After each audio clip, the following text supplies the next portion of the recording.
Okay, folks. So I know literally one thing about feng shui, and I'll tell you what that is. And then I'm going to introduce my guest who's going to tell me whether that's insane, correct, or, and hopefully a lot more stuff. So here's the one thing I know about feng shui. I am to keep the bathroom door in our downstairs closed because otherwise we'll be flushing wealth down the toilet. So with that, in case any of you have heard that, I want to introduce my guest for today because I'm really excited. This is a topic that I've know very little about, and I love to ask a ton of questions on these. So some call my guest, Patricia Lohan, the Mary Poppins of Prosperity, Abundance, and Peace of Mind. And you'll be able to tell by her whole affect when she's talking that she brings that presence to this work that she does with people. So she's got a bag of tricks that she loves to show her clients, and she's a feng shui expert who shows you how to create the health, wealth, and prosperity you've been working towards. And the one thing I said for sure is that my wife is going to be listening to this broadcast. Welcome, Patricia. How are you? I'm great. Thank you so much. And you can probably hear in the background my new puppy going bonkers. I think he's just you have to show it to us if you get a chance. Pardon? You have to show it to us if you get a chance. You know me and dogs. Out if Ken lets him out of the kitchen, he's going mad. He's just found his voice. So it's like, oh my God, what is this? How old? He's 12 weeks old. Okay. Yep. Well, congratulations. That's awesome. Yes, it's very exciting. So thank you for having me here. I'm excited. Oh, I'm so glad to have you. And folks, just so you know how lucky we are to have Patricia. Right now it is 7:30 p.m. where she is, and she's just finished her dinner. She is on the Isle of Ireland. That's correct. One of my favorite places to visit, and also, like I said, a feng shui professional. So first question is what I heard about bathroom doors downstairs, true or false? In general, it is a good idea from a hygienic perspective to keep your toilet seat down and your toilet door closed. And from a feng shui perspective, what we like to talk about is energy and chi, and energy is flowing into our house, and we don't want it to leave our house in too many areas. And that's why the bathroom is a place that we do recommend keeping your toilet seat down.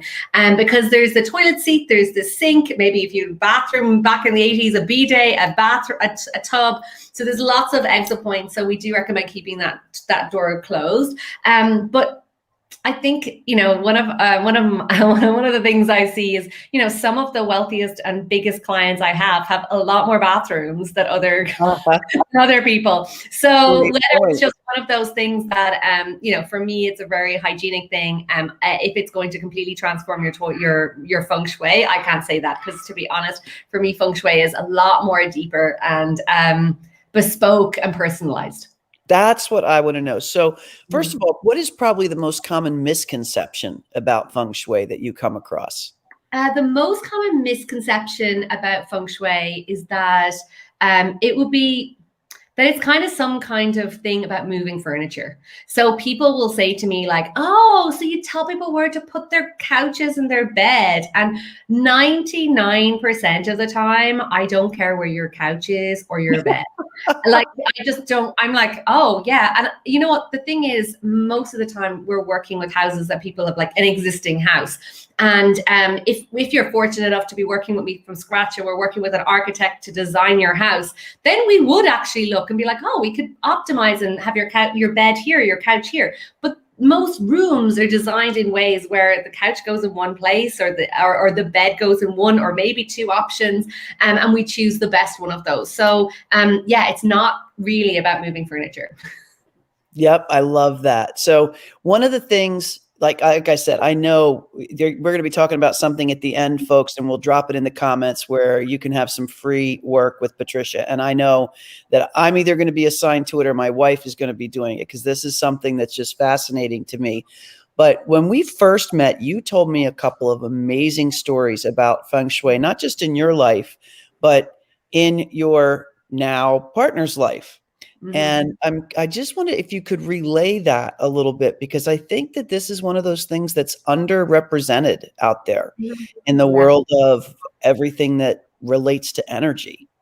For sure. And, you know, that is so true. So, you know, I got into feng shui when I was 15. I've just always been fascinated and interested in it. We moved house a lot of times growing up, and I feel like that was part of one of the things that I could feel this dynamic. I'm very, I'm empathic and intuitive. And, you know, as a kid, I didn't know what that meant, but I was sensitive to different environments. So, in my late 20s, I decided to feng shui my apartment for love. So I had just moved to a new city. I was setting up my business, and I was like, you know what? I'm ready to call in the guy now. So I set up my apartment for love, and I very soon afterwards met Ken.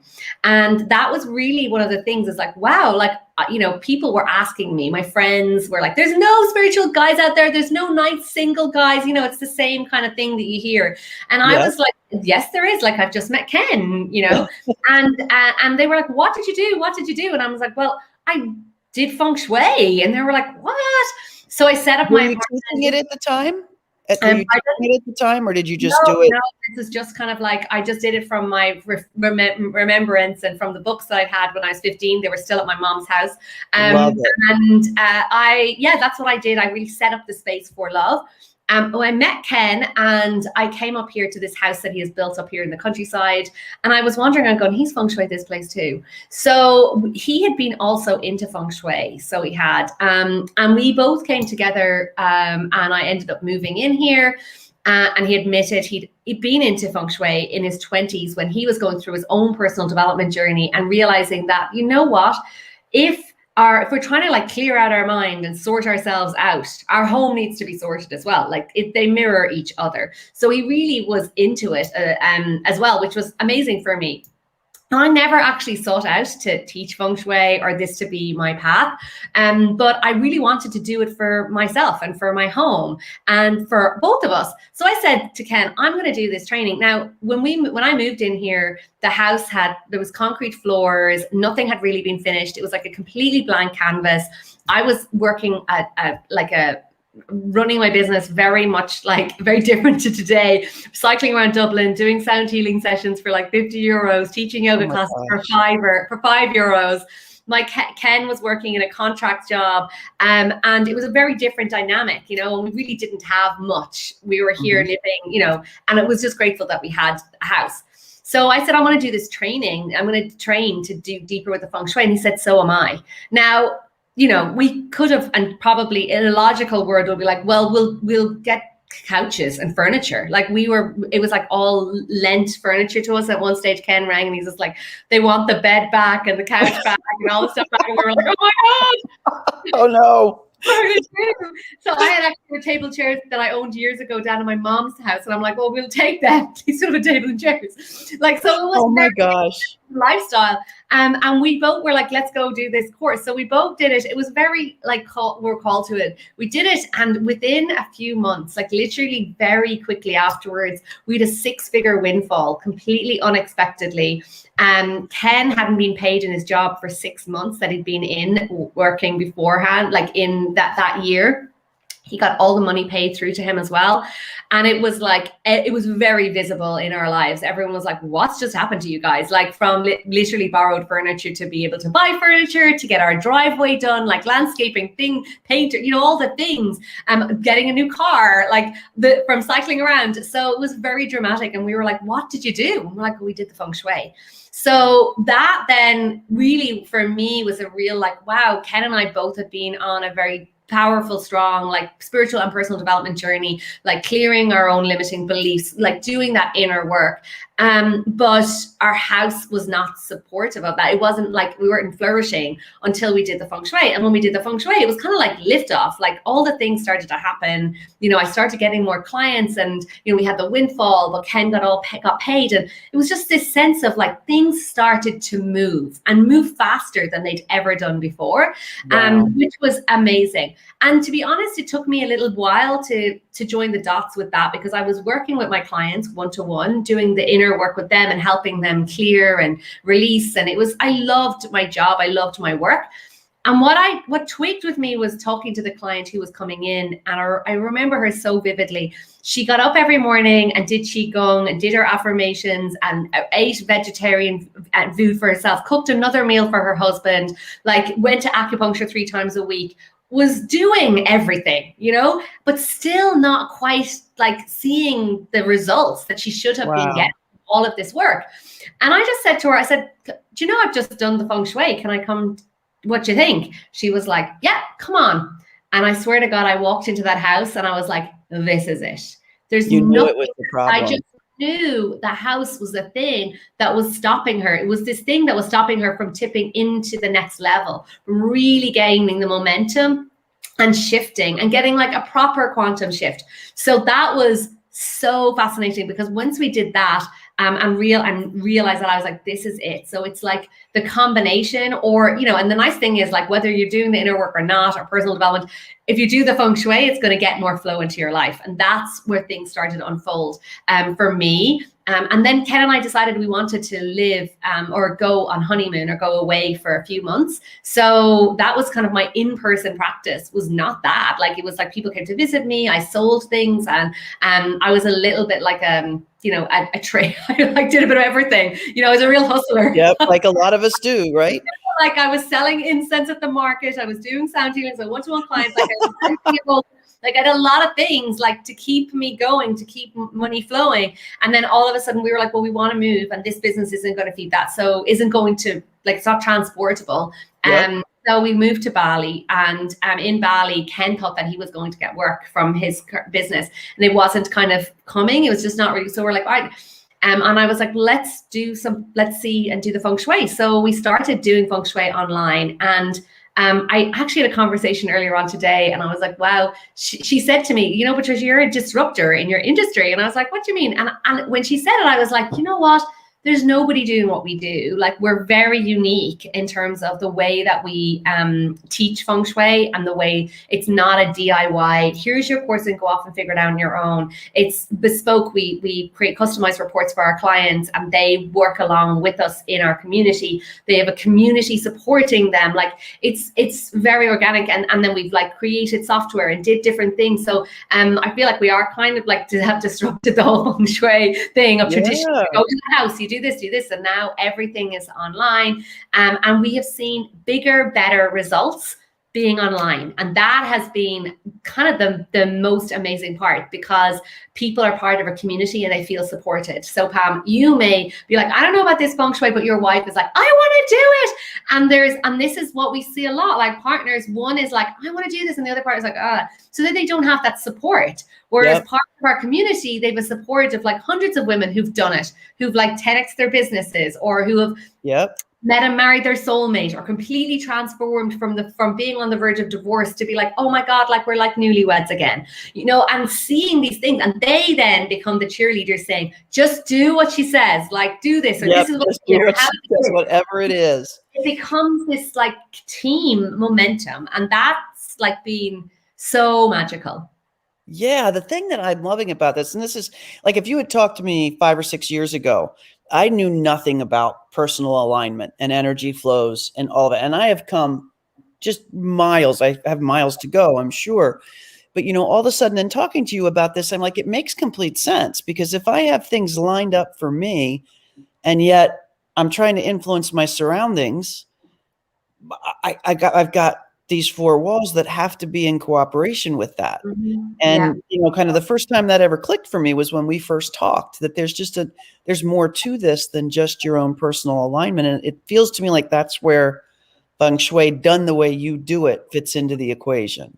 Yeah, for sure. And what's coming for me also is just like, this is a 5,000-year-old practice. And for hundreds of years, like, emperors kept it a secret. They didn't want, it was illegal to practice feng shui in China, even up until the 90s. So in the 1990s, if you went to China and said that you were going to learn feng shui, you would be arrested, and so would the teacher. 1990? Until 1990. Wow. And into the 90s. So the fact that this practice is still alive, still making an impact, and still, has made it through these massive things of like trying to stop it. Because to be honest, it is giving power back to the people. I was going to say, the powerful wanted to keep it to themselves. And maintain that power. Wow. And what always fascinates me is like working, I've like many different teachers all over the world. And one feng shui is every Whole Foods. Every Whole Foods has been feng shuied. Really? Yeah. And to be honest, Whole Foods probably doesn't feel too far out, but Bank of America, Hyundai cars, let me see, Intel. Bank of America has feng shuied at like their corporate offices? Yeah. That's Disney. amazing. So what happens when somebody works with you? Like, do you get to know them, where they are? Is there a specific feng shui practice or method depending on what you're trying to achieve?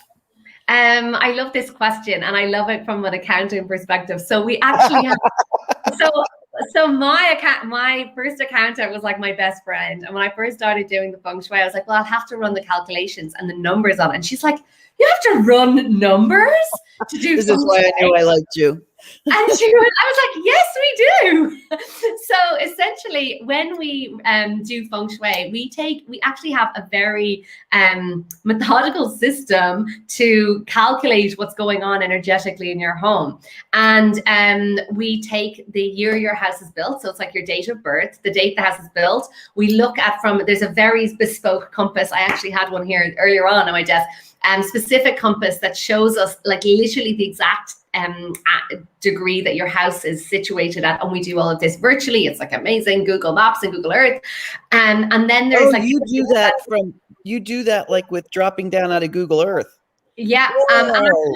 Our clients send us their information, but we always double check everything. So we do that. And then you give us all this information, and based on the year it's built, based on the cycle that we're in this year. So for example, we're in the year of the ox, and the energies will be different. And then we run the numbers, like we run a calculation to be able to tell us. And then all of these numbers, believe it or not, they all have a certain energy. They basically have a different frequency, like, and how they combine tells me how things are showing up in your house. So for example, when we first did the feng shui for our house here, and I talked about Ken having financial difficulty in terms of the company not paying him for years, for months, our house had gone into a certain cycle where money was just frozen, like it was just like stopped, and that can manifest differently for everybody, but in the way the cycles are rolling, and we just we didn't know this beforehand, and it had kind of passed at that stage. And our master said, so Ken, did you have financial difficulties last year? And we were like, how did you know? Did your master see the house? Is that what happened? I just looked at the numbers. Wow. So like for me, we can look at the number. I can look at the numbers and be like, well, this house could potentially be a divorce house. This house could potentially have the energy for, some houses people could have difficulty conceiving. If they moved in a different cycle, there could be difficult, and I'll go in and people will say, well, there's issues with my eldest son. And I'm like, well, that's because of this. And we can see why. And then I'm like, well, this is how you'd mitigate it. This is why your son is having issues, or this is why the kids don't get on, or this is why, right now yourself and your husband are having a tough year because the energies in your bedroom is this. And then our whole job is to balance it. So I don't go in with the fear mongering of like, oh my God, your house is blah, blah, blah. It's like, for me, it's not interesting for me. It's more like, this is how you fix it. So I'm really more on the solution based. But there's a lot of consultants and teachers over the years I've worked with who are like, well, this, and they kind of like tell everyone this stuff. And I'm like, terrorize you. Yeah. For me, I'm like, let's just focus on what your intention is, where you're going, why you're doing this. Okay, you've had a rough time in your house financially or emotionally or legally. Like even there could be issues with legal suits that you're like, why is this legal suit happened? And I'm like, well, actually, because of this. And we, so it's just one of these literally kind of unrecognized and maybe misrepresented practices that can really help alleviate. And for me, it's all about preventative. Like, so it's like going to prevent negative things happening, rather than like, oh, this could happen. And we don't really go into that with our clients of like, oh, this is, if you don't do this is bad things. Yeah. Like these bad things. Because, even house types and stuff, in my masterclass series, there's an opportunity to do a quiz to find out your house type. And that can really make people go, oh, it's not me. You mean I don't have to work any harder? You mean it's not me that's sabotaging? It's not me that every time I make money, it flies out the window again? Like, Ah, one client, I'll never forget her. She came to a referral of another client, and she said, I know already my house is not good for money. And I said, well, tell me, what's been going on. She said, well, I'll tell you. Last month, I signed a deal, like a contract for $28,000. And I was like, amazing. And she said, a week later, the plumbing in my entire house imploded, and it's going to cost how much to fix it? $28,000. Like, literally just couldn't hold on to it. And I was like, oh yeah. And then I'm like, well, and the nice thing is, I'm like, well, this is how you fix it. Now, it's unique to every house. So it will be like you doing, running projections for every business. Like, there's going to be different based on all of the different things. So for the same for us with houses. So yeah, that's one of the fun things. Wow. So I just learned something else about feng shui. I thought like it was a kind of thing where you came in and there's a thing you learn about how to feng shui your house. But what I'm hearing is it's fluid. Different cycles might mean things change. And just curiosity, I'm like, if you're not moving furniture and you can't move the walls, what can you do to have an impact? So what we are doing, and this is really comes back to the nuts and bolts of feng shui, is that every your home, basically feng shui is acupuncture for your home. So the idea of it being like acupuncture for your home is that what we are doing, just pretend you're going to the acupuncturist. The acupuncture takes your pulse, it looks at your tongue, asks you a few questions, and that's very similar to us. We literally do those calculations, we figure out what's going on, and then we put needles in. Instead of physical needles onto the body, we put specific remedies into every part of the home. So it's not knocking walls, it's not moving furniture, and it's more about making sure that we have the right balance in every area. So it's working with the elements based on the calculations that we've read. So there's no knocking walls, there's no structural damage, and there's no structural changes. And basically, if my whole aim is that your house doesn't look any different. Maybe you may have decluttered more, some more things, which is, a part of it. But your house doesn't look any different, but it feels different.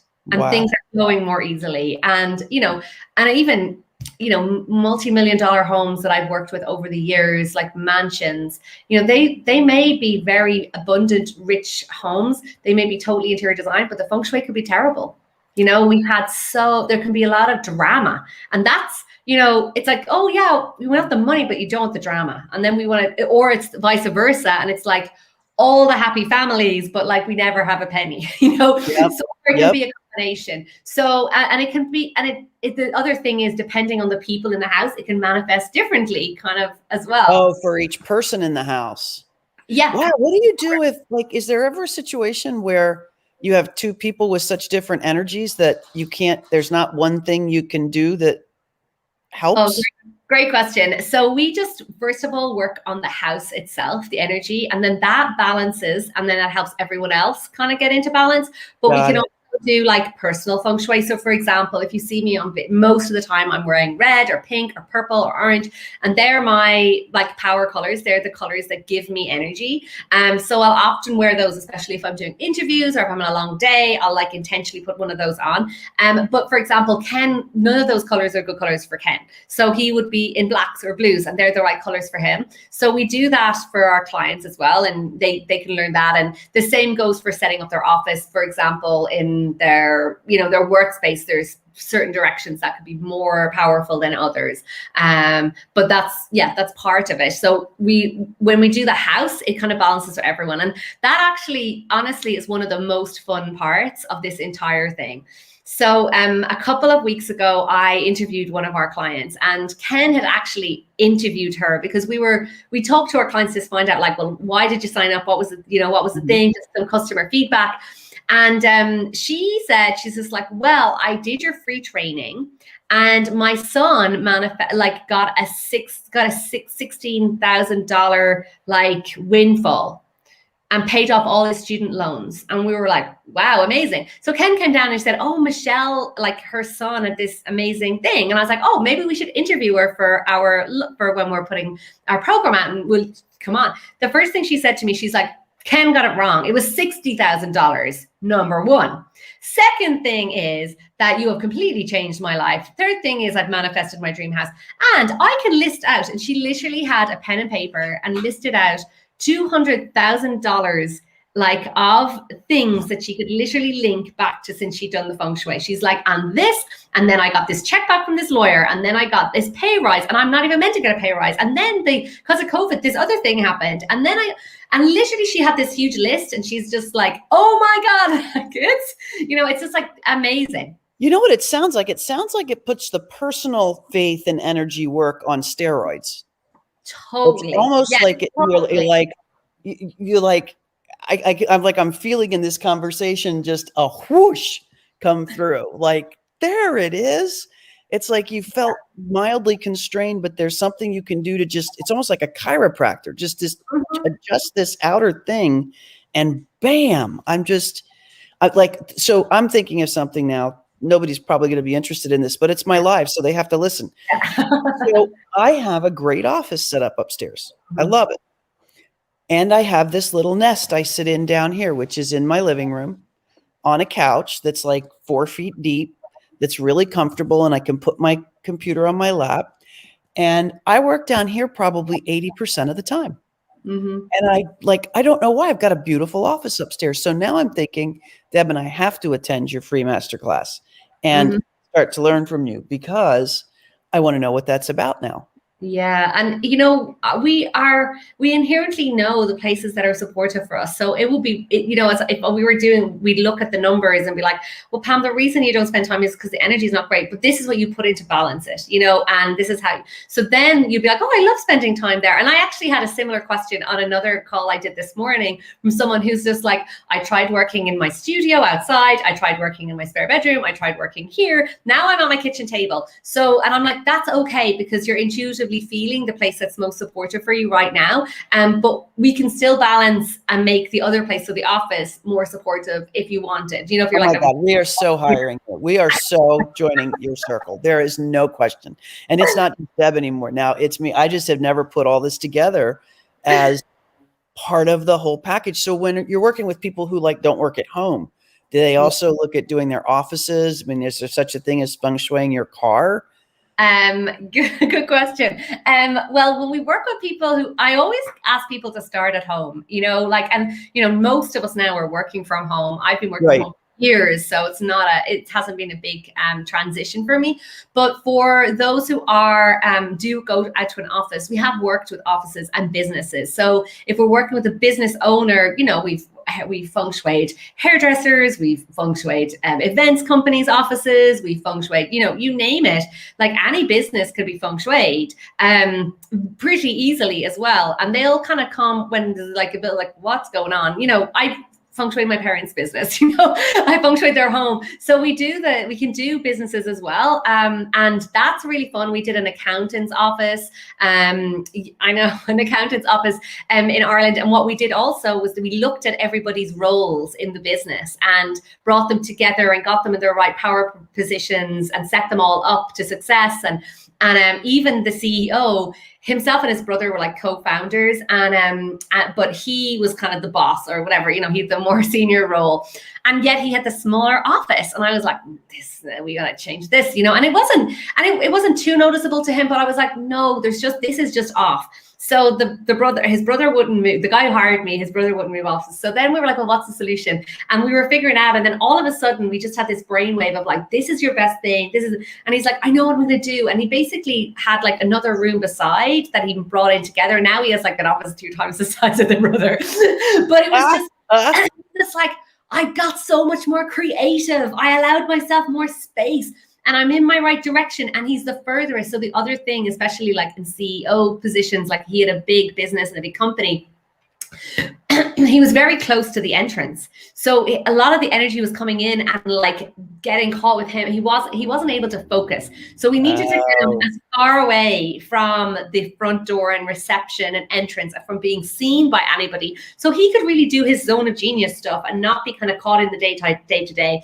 And that was a really big thing that's shifted for him, because he just had more space for himself, and he wasn't so kind of sucked in to the day to day, which he really wanted to kind of extract himself a little bit from. So yeah, it's really fun when we work with businesses, but also with people from home, because it's like like say, for example, a client may hire me to feng shui their house, but then it's like the son that gets into the dream colleges, or the son that wins a scholarship, or the daughter that gets her dream job, or, you know, and it's like, or they've just, you know, just had one client there yesterday share, she's just like, not only did my daughter get her best things, but like in COVID, she got this amazing job for the exact lawyers that she wanted. And I'm so happy. And, you know, that's like one of the big things, is you want your kids to be doing well as well. My And like, gosh, yes. yeah, so this is that, it's not just her that's benefiting. And she ended up winning like an award for her business and getting featured in national papers recently. So it's her and her business doing well, but it's also the family. So Everything. So it affects everybody. It's everything. Yeah. So it's like, I don't think I've ever been as excited to learn something new as I am right now. And you know, I'm going to be joining you, and so we've got a new puppy coming into the house as well. Did you adjust your feng shui in the house so that the puppy had a good entrance? Like, do you reassess it? You know what? Puppies and dogs are great feng shui. And I actually was just doing an Instagram earlier about it, going like, dogs are great because they move the energy. You know, they're first of all, they're unconditional love. They move the energy around the place. There's no stagnancy in a space with that. So they're great. I'm like a big fan, and there's not really much to readjust in terms of the feng shui. We've never had to change anything. We just had to take up the rug. We should have added the third dog. I knew we needed to add the third dog. Just instinct. All we had to do was take up our rugs because he was just peeing everywhere. We're really still in in potty training, but he's getting there. Awesome. Well, we had done, because of the other dogs, we had taken all the carpets up downstairs and had flooring done. So the minute that was done, I'm like, well, why not get another one? That makes sense. Now we're not going to have carpet accidents, so we might as well do this. Yeah, That's fantastic. So let me ask another question that's kind of been hovering. I'm going to plug my computer in here before it goes dead on me. Hang on just a second. No problem. There we go. When you're dealing with stuff like this, you don't change the shape of the rooms, really? Like is it things you put in the rooms? Is it? Yeah, so it's specific things. So just like if the acupuncturist uses like needles, metal needles, so there's like metal, it could be fire element, so it could be adding some red, it could be removing red, it could be removing water. So we had a client last year who came to me, and she was super stressed out. She had a Amazon business, and they just had one product on Amazon, but it was like $1 million income stream for this one product on Amazon. And one day they moved, so they were living in Northern America. They'd moved to Florida. They moved to their new house in Florida, and basically a week later got an email saying, we're not supplying you that anymore. So that is like not good. Like that was one of their main income streams, and it was like $1 million a year. So she came to me, and one of her friends had also worked with me. So she had said, like, just talk to Patricia. So when we did her house, and actually when I had the quiz in the masterclass series, you'll find out the different house types. When we did her house was actually good for people and good for money. So it wasn't really making any sense. It was like, I was like, okay, this is not making sense. And you were asking me, do we find out the people and hear what's going on? We always do that because we want to know that the report mirrors. So I was like, okay, let me see. So we got on the call, and I said to her, we just need to do the walk around. I need to see. So as we moved around the house, she had blue everywhere. Pictures of waterfalls, pictures of the sea. She had blue, like the whole house. It was a beach house. It was themed, everything blue. Now, most of her furniture wasn't, and most of the time I'm not telling people to remove furniture. She didn't have to get rid of any furniture, but a lot of the artwork and aesthetic in the house was very watery.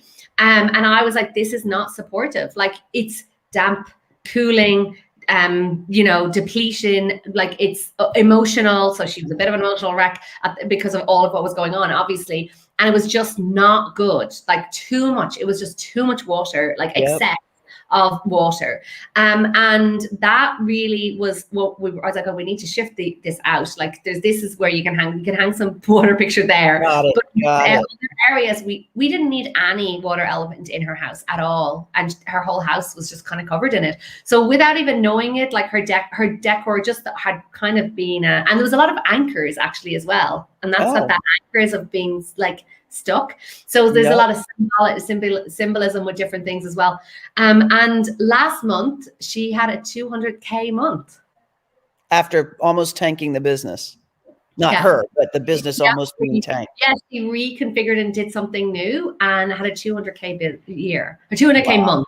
All right. Anyway, I don't care whether you're listening to this live or on replay. I know I'm not the only one who wants to know how we can find out more. So I know that this banner here talks about it, but tell us a little bit about this masterclass, because I need to get it on my calendar. And I know there are other people out there who are going to do the same thing. Sure. So my masterclass series is going live next week, and I have a series of videos just kind of introducing you to what Feng Shui is, how to get started, and then we move into learning about the house types of Feng Shui. And this is stuff that, you know what, nobody ever really knows about it. And when you figure it, you're like, oh my God. So there's a quiz to figure out your house type, and then we dive into actually activating prosperity in your home, finding out where it is, what to put in it, how to use to optimize it. Because actually, you know, some people, we like this year, sometimes we'd be talking about, okay, bring plants in, but this year's like, no, don't. So there's like specific unique things for each year as well. So we'll be talking about that. And I'm also going to bring in some of the energies of the overall year as well. So, you know, it's very interesting what's been going on in the planet and what was the energy of last year and this year. So two of the elements that I talked about, metal is to do with the lungs. And there's water element to do with fear and worry. And literally they are the very dominant elements of last year and this year. Fire element, if you ever think of Chinatown or you go to like a Chinese restaurant, like the red is all about like, and excess red is not good either. It's the same as the water situation, but red is about like the prosperity and the abundance and, you know, and that there's none of that last year or this year, as we all know. There's not much to say. Two things about that is, one, my logo is vindicated, because people have always told me if you're in finance and accounting, don't use red, because people think, I don't know why, they think negative balances or something. And I just got validated by you. Red is prosperity. Yeah, so I'm sticking with my logo colors. Again, we'll have to do your personal number to see what your colors are, because there'll be some colors that actually support you and there'll be other colors that would deplete you. And my branding and logo is all red, purple, pinks, because I talked about that's the one for me. So we can like Feng Shui your website. You can put like, you can just use this information in different ways to suit you, which is I'm so excited about this. So I know people are going to have questions and that I didn't think of anywhere near all the questions that can be asked. So folks, feel free to drop them in the comments wherever you're seeing this, whether it's on my feed, whether it's in the Facebook group, whether it's on YouTube. I will circle back and make sure that we tag Patricia to get the answers. But everything you just went through is part of your free masterclass? Yeah, and I'll also be doing live Q&A sessions.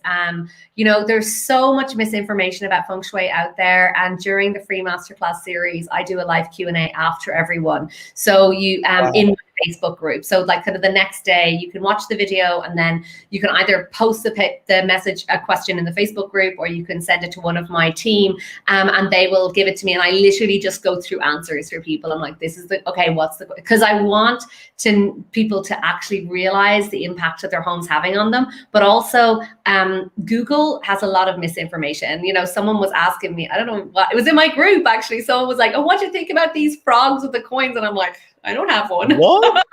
I was like, unless you love it, you know, or, you know, what about putting elements?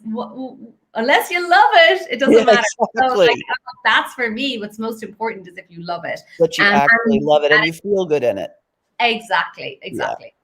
So somebody dropped a question in here. Joy Strong asked, which room do you think is the most important to focus on? There's different layers, I suppose. First of all, when we're working with clients, our first focus is not necessarily rooms, it's on the energy.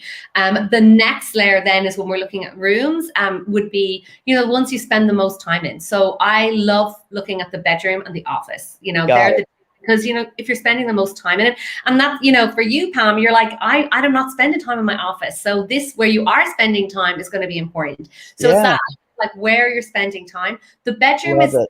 really important, because we spend so much time there. It's also the place that we're meant to rejuvenate. We're meant to kind of like our bodies to rest and get ourselves ready for the next day. And that's where I would like certainly recommend focusing there first. We're also in our most suggestive, like suggestible state there, I would imagine, because we're drifting in and out of whatever. But all right, so one more thing, just because I know that there's no way we can deny that energy's at work in this universe. I'd love for you to tell the story about how you decided to call me about working with me, because this was all energy based as well. Do you remember what happened? Yeah. So I was like, oh my God, I know clearly the universe is bringing me together with this woman for more than just accounting. So I think we met in person maybe once at an event, and I just knew you from in like passing. In passing. I didn't really know you did that much, to be honest. And I know that you had sent me a form once about like calculating some kind of document that you created once, but we had like no messaging back and forth or anything like that. Yep. But I was having a session with Patty, who's a friend of mine, Patty Lennon.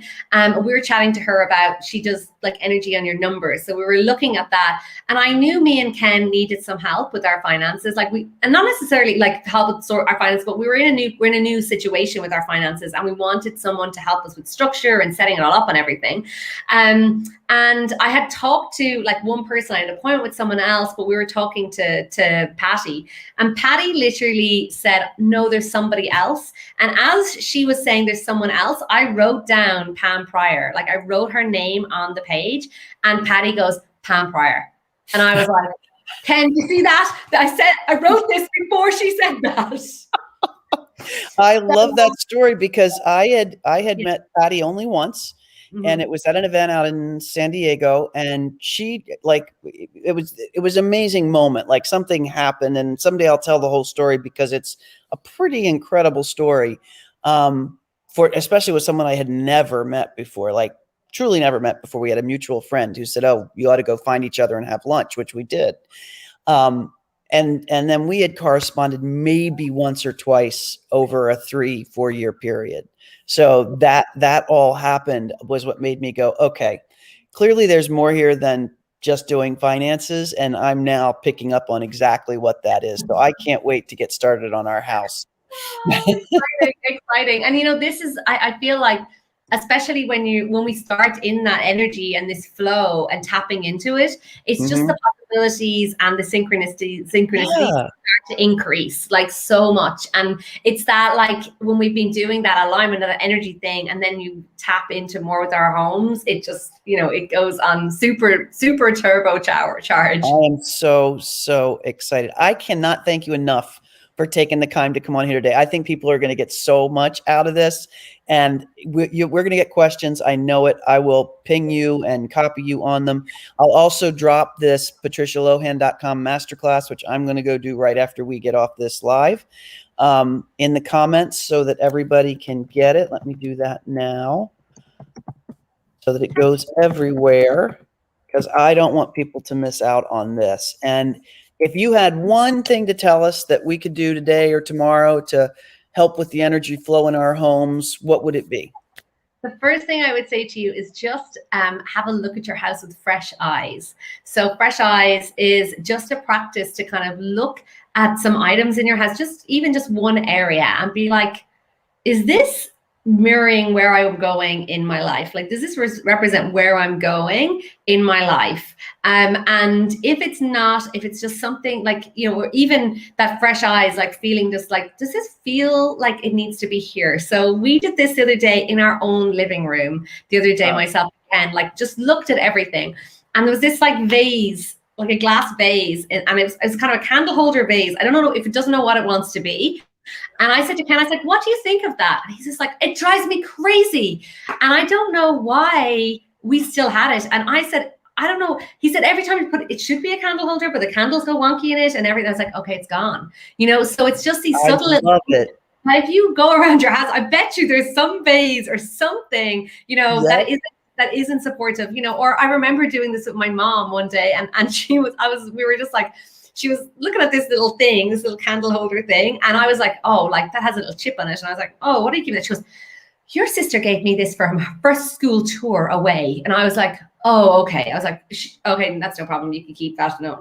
And then I said, well, what about those candlesticks? She said, oh my God, that person is the worst person ever that gave them to me. And I was like, she's like, they're gone. And it's weird because, like, I swear to God, those candlesticks have probably been there for 10 years. And she had never looked at them with this new set of eyes of like, well, actually. That is great insight, because we get so used to, this is the same kind of thing as limiting beliefs. We get so used to what's in our heads that we don't recognize it's a limiting belief, but just pulling out the glasses, pulling out the glasses and just looking at it differently. I love that. And just kind of bringing those quiet things that you normally just let drop back into your subconscious, just say it out loud and deal with it. I love that. Thank you so, so much. I hope you have a great evening in Ireland. And I know we're going to be talking a lot. Everybody, you have a fantastic Wednesday afternoon, and we'll see you again tomorrow. Thanks, Patricia. Everybody. Bye. Bye, everybody.